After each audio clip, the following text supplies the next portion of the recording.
Welcome back to the Vegan Test Kitchen, everyone. Tonight we are making a sweet basil pesto tapenade.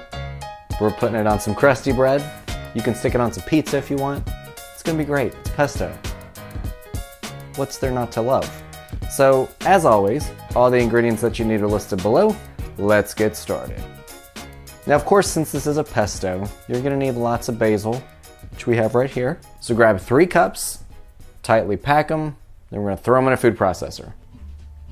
Now, obviously, this is a great way to use up all of your basil. If you have a whole bunch growing, don't know what to do with it, just grab it all up and make this. Fresh basil smells so good.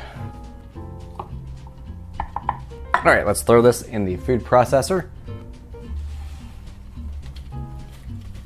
Throw in our walnuts and garlic cloves.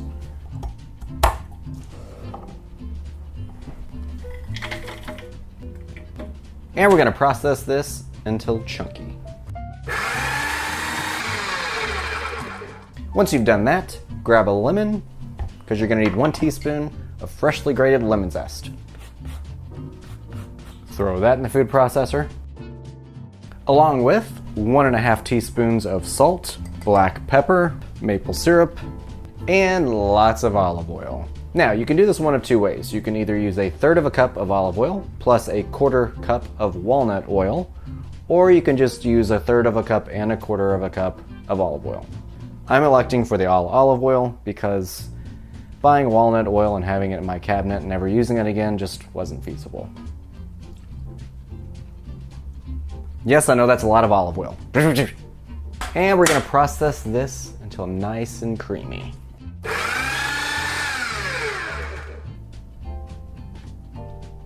Oh, this smells amazing.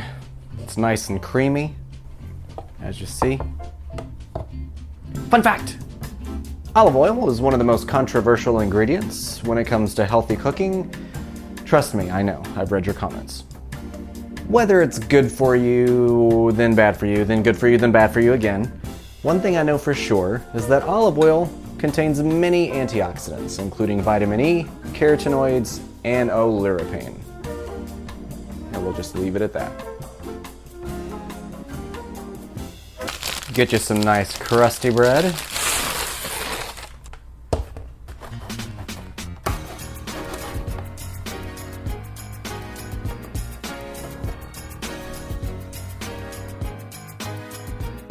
Let's try it.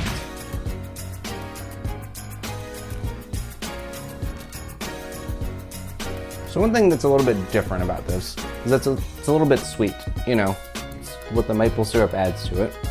So it's not a traditional pesto, however it is a tapenade. So it's meant to be used as a spread or some type of dip.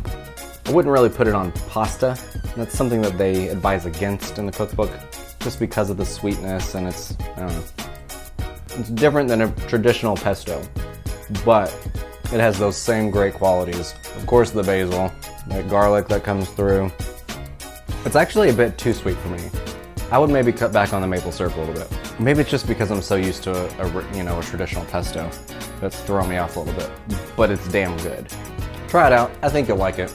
And if you liked what you saw today, hit a thumbs up. I would love you for it. Make sure to comment, share, and subscribe and all that good stuff. I will see you all next time.